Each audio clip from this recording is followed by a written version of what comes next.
आगामी 11 जुलाई को श्रावण मास शुरू हो रहा है और भोलेनाथ के भक्तों द्वारा कांवड़ यात्रा की जाती है। कांवड़ यात्रा आस्था और संगम का पर्व है। कांवड़ यात्रियों के लिए उनकी यात्रा को सुगम बनाने के लिए नगर विकास एवं ऊर्जा मंत्री ए.के. शर्मा ने आज संगम फील्ड हॉस्टल लखनऊ में ऊर्जा और नगर विकास के आला अधिकारियों के साथ बड़ी बैठक की। आगामी 11 तारीख को कांवड़िया यात्रा शुरू हो रही है और इसी विषय में नगर विकास एवं ऊर्जा मंत्री संगम फील्ड हॉस्टल में आज एक प्रेस वार्ता बुलाई थी, जिस पर उन्होंने दोनों विभाग के आला अधिकारी बैठक में मौजूद थे।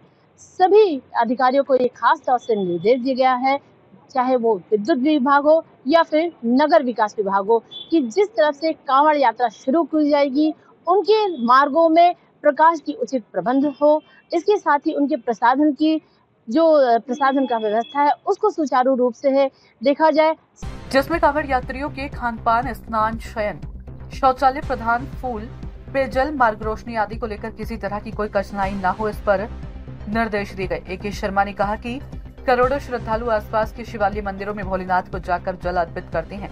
ऐसे में हमारे दोनों विभागों की जिम्मेदारी है कि श्रावण मास में सभी कांवड़ियों श्रद्धालु की यात्रा सुगम बनाई जाए। रास्ते में पड़ने वाले गड्ढों को गड्ढा मुक्त तथा रातों में चलने वाले कांवड़ियों के लिए पर्याप्त रोशनी का प्रबंध किया जाए।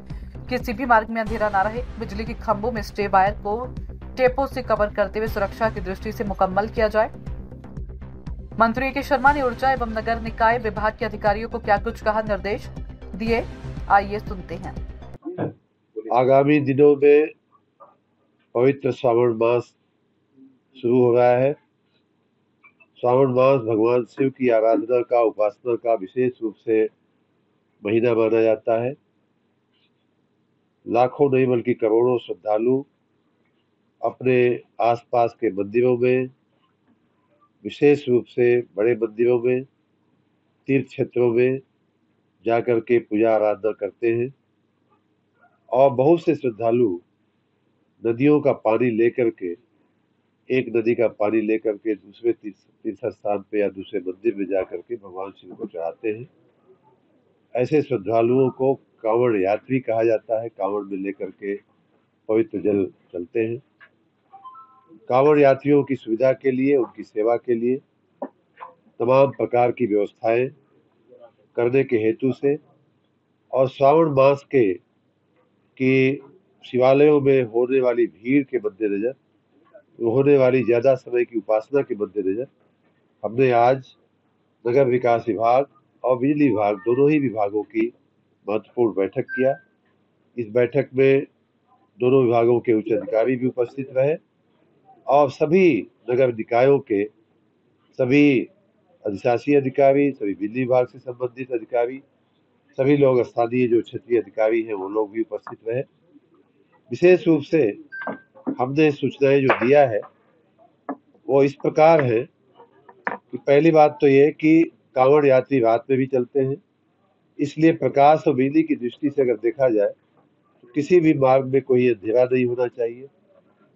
किसी भी शिवालय के आसपास कहीं अंधेरा या कहीं स्ट्रीट लाइट में कोई कमी नहीं रहनी चाहिए।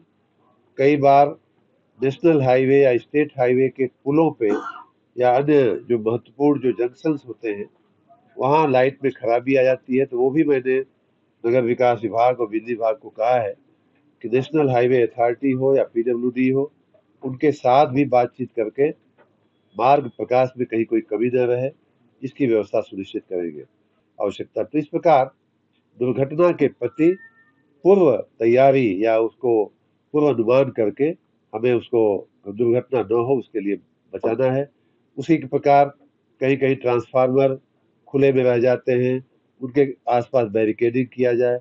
जो हमारे बिजली के खंभे हैं उनको इंसुलेट किया जाए, इंसुलेशन उस पर लगा दिया जाता है। पिछले सालों में हमने किया है और महाकुंभ के आयोजन में भी ये काम किया गया था, जिससे कि खंभे में अगर बाई चांस करंट आ जाए तो वो किसी व्यक्ति को नुकसान न दे। खंभों की अर्थिंग चेक कर लिया जाए। खास तौर से जब घाटों पे कांवड़िया यात्रा जल लेने के लिए जाते, स्नान के लिए जाते, तो घाटों पर सफाई की व्यवस्था हो, रास्तों में उनके फूल माला के लिए भी सुचारू रूप से ये व्यवस्थाएं की गई। खास तौर से विपक्ष के जो अखिलेश यादव ने कटाक्ष किया, उनके सवालों का जवाब देते हुए कहा कि अखिलेश यादव को भगवान सद्बुद्धि दे। कांवड़ यात्रा श्रद्धा और विश्वास का ये यात्रा है, इसको हमारी बीजेपी सरकार आगे तक लेकर जाएगी। जिस तरह से आगामी संगम यहाँ पर आपने देखा कि करोड़ों श्रद्धालु महाकुंभ में आस्था की डुबकी लगाकर गए हैं, इस बार भी कांवड़ यात्रा में लाखों श्रद्धालु आएंगे और उनकी इस कांवड़ यात्रा को पूरा करने के लिए हमारी सरकार तत्पर है। इसी तरह की सूचनाओं को देखने के लिए आप हमारे साथ जुड़े रहिए, देखते रहिए सूचना इंडिया, इंडिया की आवाज। सूचना इंडिया के सभी दर्शकों को बधाई। अब आप सूचना इंडिया देख सकते हैं जियो टीवी चैनल नंबर 4053 पर भी। साथ ही सूचना इंडिया के सभी सोशल प्लेटफॉर्म इंस्टाग्राम, फेसबुक और ट्विटर से जुड़े और पाएं आपके क्षेत्र से जुड़ी हर एक खबर।